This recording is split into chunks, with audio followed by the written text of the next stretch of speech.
좋은 아침입니다. 제가 이제 미국에 가기 때문에 주일 예배 녹화를 하겠습니다. 여러분들 하여튼 제가 1년에 한두 번씩 이렇게 자리를 비워서 여러분들이 이 말씀을 듣고 큰 은혜를 받는 축복의 시간이 되시기를 바랍니다. 자, 기도하겠습니다. 주님, 감사합니다. 이 시간도 또 부족한 종이 이제 미국에 다녀오는 동안에 이 말씀을 대신으로 녹화해서 또 교인들이 듣고 은혜를 받기를 원합니다. 주께서 오늘도 꼭 필요한 말씀을 허락하여 주시고 또 초대교회의 가장 빛나는 안디옥 교회가 어떻게 해서 주님의 놀라우신 축복을 받았는지를 말씀을 통해서 깊이 깨달는 시간이 되게 해 주옵소서. 예수님의 이름으로 기도드리옵나이다. 아멘. 자, 지난 주일은 제가 안디옥 교회를 성지순례에 갔다 왔던 사진을 중심으로 좀 보여드리면서 설명을 드렸습니다. 자, 그러면 오늘은 이 안디옥 교회가 얼마나 놀라운 교회인가를 사도행전 11장 19절에서 30절을 요약해서 말씀을 전해드리도록 하겠습니다. 자, 첫째로 이 안디옥 교회는 예루살렘 교회가 2만 명이 넘는 대교회가 이제 처음에 그 뜨거웠던 성령의 충만한 역사와 복음 모일 때는 기도하고 말씀을 나누고 그 다음에 흩어지면 복음을 전하던 그 교회의 분위기가 점점 식어졌어. 이제 사도행전 5장에 오면 아나니아와 삽비라가 헌금을 했는데 그 헌금의 일부를 속여서 숨겨가지고 그러니까 전체 달을 드린다고 해놓고 거짓말로 드린 것이 발각이 되어 베드로 사도가 있는 데서 온 교인들이 다 보는 가운데 시간은 다르지만 아나니아와 삽비라 부부가 교회에서 죽는 일이 일어났습니다. 이런 충격적인 사건이 일어나고 그 다음에 사도행전 6장에 오면 헬라파 가부와 히브리파 가부가 막 다툼이라죠. 구제 헌금을 차별되게 주는 것 때문에. 그러니까 이제 이런 물질의 문제가 교회 안에 깊숙하게 문제가 일어난 것은 이제 교회가 어려움을 당한다는 전조의 사건으로 보여주고 있는 겁니다. 자, 우리 개인과 가정에도 문제가 일어나기 시작하면 물질 문제가 일어나면 물질적인 문제에 우리가 부족함이 있다는 것을 깨닫게 해주시는 것이고 그 다음에 다른 어떤 문제가 전조가 일어납니다. 그러면 그때 빨리 깨어서 회개하고 우리가 돌이키지 않으면 더 큰 문제가 일어납니다. 그러니까 사도행전 5장과 6장의 물질과 구제헌금 이런 문제 때문에 문제가 일어난 전조의 사건이 7장의 서대반 순교 사건으로 연결되면서 교회가 엄청난 박해가 일어납니다. 물론 이것은 하나님이 허락하신 거죠. 그리고 또 인간의 부족함이 드러나게 되는 것이고 그래서 이 2만 명이 넘는 대교회 예루살렘 교회가 팍 깨어지는 겁니다. 흩어짐의 역사라고 합니다. 이 흩어지는 역사가 일어난다. 자, 우리 개인에게도 이런 파산 선고가 일어나고 사업을 하다가 사업에 어려움이 오고 가정에 경제의 문제가 일어나고 내 개인에게도 말도 안 되는 어려운 문제가 팍 일어나면 우리가 우리를 점검하고 회개해야 될 기회다. 이렇게 깨달으시면 되겠습니다. 자, 교회사에서 이것을 흩어짐의 역사라 그럽니다. 하나님은 우리에게 이런 고난을 주심으로 인하여 큰 것을 얻는 유익을 깨달도록 하기 위하여 믿음 생활을 잘하면 계속 잘 되는 일만 일어나는 것이 아니고 이와 같은 어려운 일들이 일어나서 흩어짐의 역사를 허락하시고 단행하시는 하나님이심을 우리가 깨달아야 됩니다. 그래서 첫째로 이 안디옥 교회는 예루살렘 교회로 인하여 서대반 순교 사건이 일어나고 환란과 박해가 일어났는데 그 환란과 박해를 잘 통과한 교회였습니다. 예, 어려움이 일어나면 그 어려움을 잘 통과하는 교회, 개인, 가정, 민족은 축복을 받습니다. 우리 대한민국이 어려움을 많이 당했는데 그 어려움을 하나님 앞에서 잘 극복함으로 하나님이 주시는 축복을 누리게 된 것입니다. 그래서 이제 흩어진 자들이 점점 이제 구레네 사람들 여러 곳의 사람들이 흩어져서 남북으로 흩어졌는데 오늘 이 본문은 북쪽으로 시리아에 있는 안디옥에까지 온 교인들이 어떤 일을 했는가를 보여주는 사건이 나타나고 있습니다.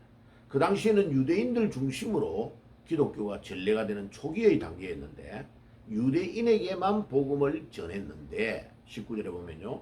그런데 20절로 넘어오면 복음의 비밀을 깨달은 그들이 이방인 헬라인들 이제 그리스 사람들에게 복음을 전하는 교회였다. 이거는 굉장히 놀라운 사건입니다. 이방인들에게 복음을 전해야 되겠다는 것을 사명으로 깨닫고 교회 전체가 이 일을 위하여 전력 투구한 것은 세계사에서 교회사에서 안디옥 교회가 처음 있는 사건입니다. 물론 베드로와 이런 사람들이 사도행전 11장 앞부분에 보면 고넬료의 집에 와서 복음을 전하는 일이 일어났고 이제 집사 빌립이 사마리아 성에 가서 복음을 전한 이런 일들이 일어났지만은 부분적인 일이었습니다. 그런데 교회 전체가 사명을 깨닫고 그리스인들, 헬라인들에게 복음을 전하고 이방인들에게 복음을 전하는 사명을 가지고 선교 사역을 감당한 것은 이 사도행전 11장 19절 이하에 나타나는 안디옥 교회가 처음이었다는 겁니다. 그러니까 이 안디옥 교회를 하나님께서 눈여겨보시고 축복할 수밖에 없죠. 21절에 가면 주의 손이 그들과 함께 했다고 했습니다. 예, 이방인들에게 복음을 전하는 것을 사명으로 깨닫고 나아가는 그들에게 주의 손이 함께 했다. 이 말은 성령님이 함께 하셨다 이 말이죠. 여러분들이 하는 일에 주의 손이 함께하면 반드시 그 사람은 축복을 받게 되어 있습니다. 여러분들 하는 일, 여러분들 하는 사업, 여러분들 하는 계획에 주의 손이 함께하고 주의 성령이 함께하는 축복이 있기를 바랍니다. 그 다음에 전도가 되어지는 역사가 일어났습니다. 전도는 하는 것이 아니고 되어지는 것이다. 우리는 열심히 노력하고 애쓰지만은 주의 성령이 사람을 붙여주시고 점점 교회가 성장되도록 하는 것은 성령님의 몫이기 때문에 우리 인간의 입장에서 보면 수동태당 전도가 되어지는 역사가 일어납니다.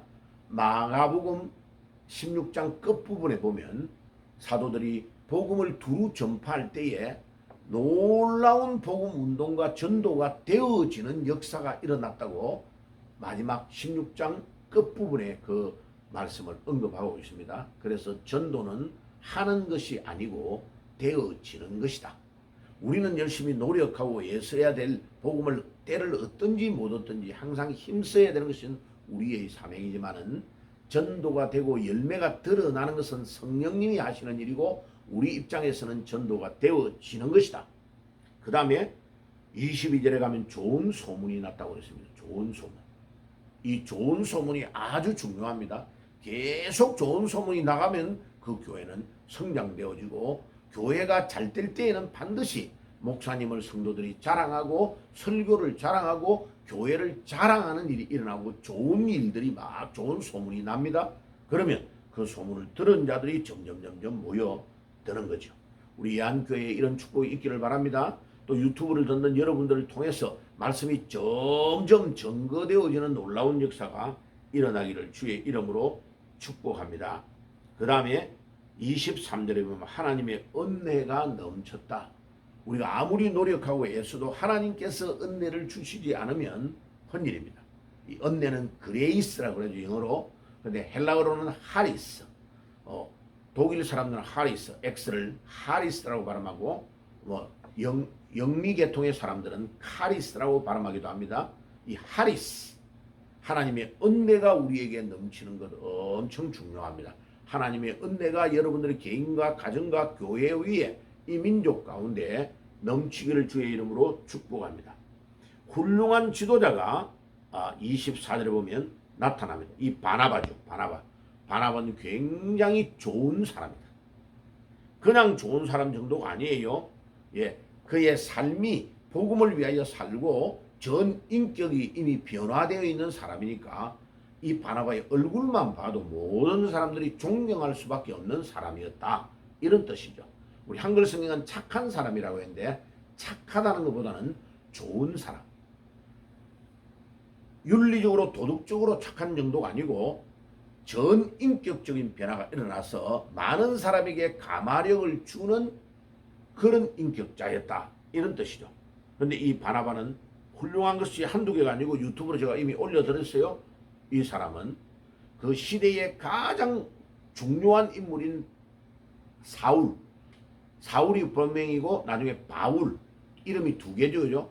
이 바울을 이 안디옥 교회가 너무나 성장되고 있는 이 상황에서 다소까지 직접 가가지고, 그때는 차도 없잖아요. 직접 가가지고 그 먼 거리를, 지금으로 말하면 우리 부산에서 서울까지의 거리인데 그 정도의 거리를 가가지고 집거하고 있는 길리기아 다소에 있는 사울을 데리고 옵니다.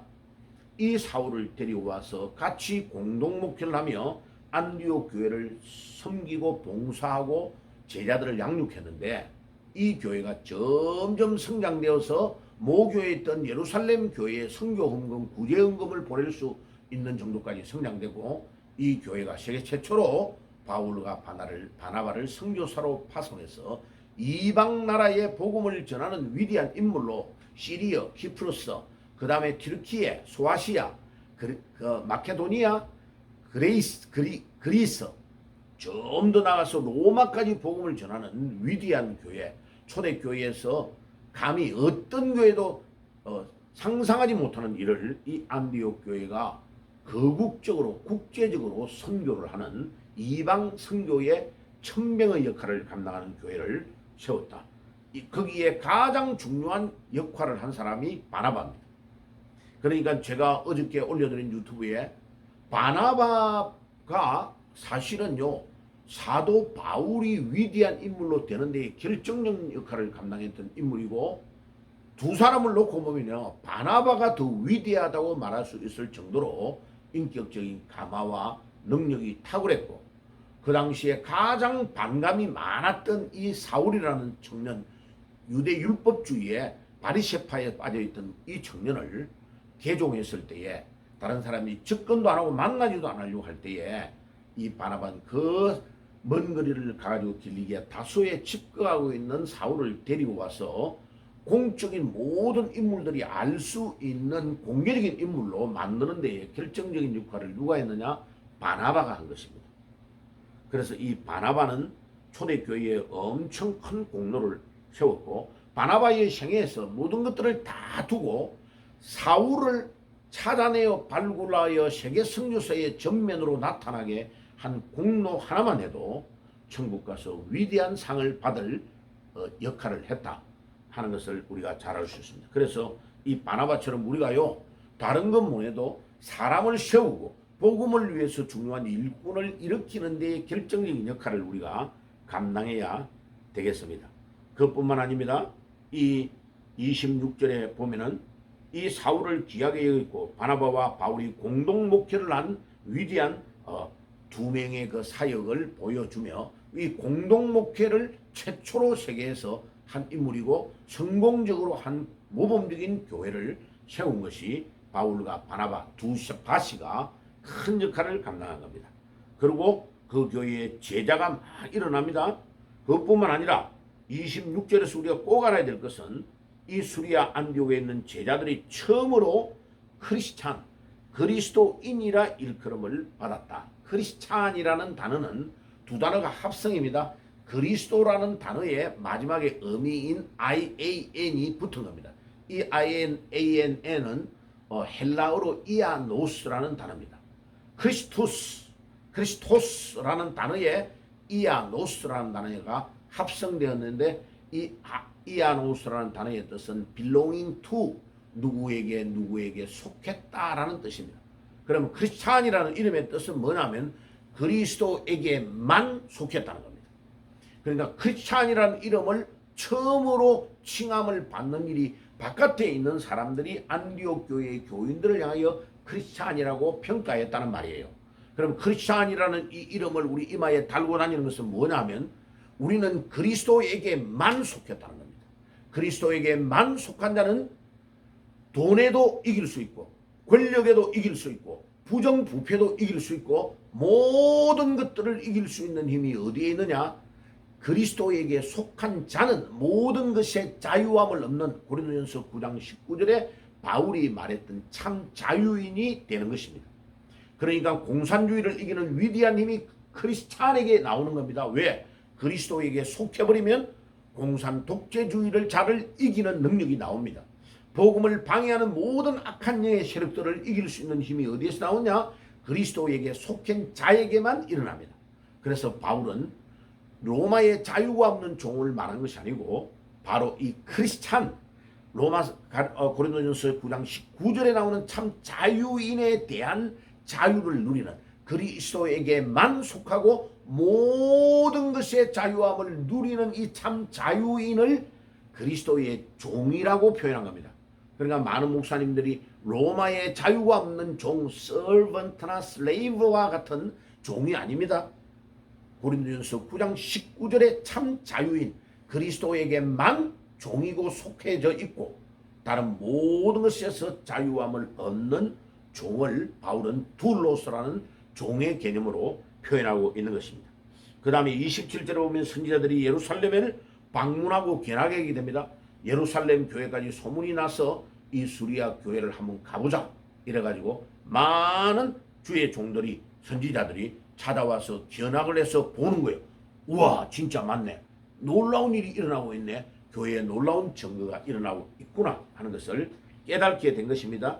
그 다음에 28절에 보면 아가보라는 예언자가 나타나서 이 아가보라는 예언자가 안디옥 교회는 흉년이 그 지역에 막 들어서 너무나 어려운데 이 안디옥 교회는 물질이 풍부하여서 예루살렘 교회를 돕는 일이 일어납니다. 그래서 맨 마지막에 29절과 30절에 보면 물질이 풍부하여 모교인 예루살렘까지 선교의 보조 헌금을 해가지고 바울과 바나바를 파송해서 인편으로 예루살렘 교회에 가서 그 흉년이 들고 어려운 모교회인 예루살렘 교회를 돕는 일이 일어납니다. 그러니까 물질의 문제는 환경이 어렵고 막 이렇게 가뭄이 왔다고 가난한 게 아니고 우리가 하나님 앞에서 믿음으로 바로 서면 그 어려운 가운데서도 안디옥 교회와 같이 물질이 풍부하여 넘치는 상황으로 나아갈 겁니다. 그래서 오늘 이 말씀을 제가 미국 가면서 이제 녹화해서 올릴 때에 여러분들 은혜를 받으시고 여러분들 모두가 안디옥 교회 교인의 성도들과 같이 그런 축복을 누리며 위대한 신앙으로 이 마지막 때의 어려운 시대에 승리하는 여러분들이 되시기를 주의 이름으로 축복합니다. 기도하겠습니다. 주님 감사합니다. 이제 초대교회의 가장 빛나는 안디옥 교회 성도들 같이 사도행전 11장 19절에서 30절에 방금 말씀을 나누었던 것처럼 이 말씀 한 구절 한 구절이 우리 예안교회 성도들에게 자신의 성경 말씀이 되고 그런 축복을 누리는 놀라운 역사가 일어날 수 있도록 인도해 주옵소서. 예수님의 이름으로 기도드리옵나이다. 아멘. 지금은 우리 주 예수 그리스도의 은혜와 하나님 우리 아버지의 사랑하심과 성령의 교통하심이 오늘도 안디옥 교회 성도들과 같은 축복을 누리기를 원하는 모든 주의 백성들 머리 위에 지금부터 영원까지 항상 함께 계실지어다. 아멘.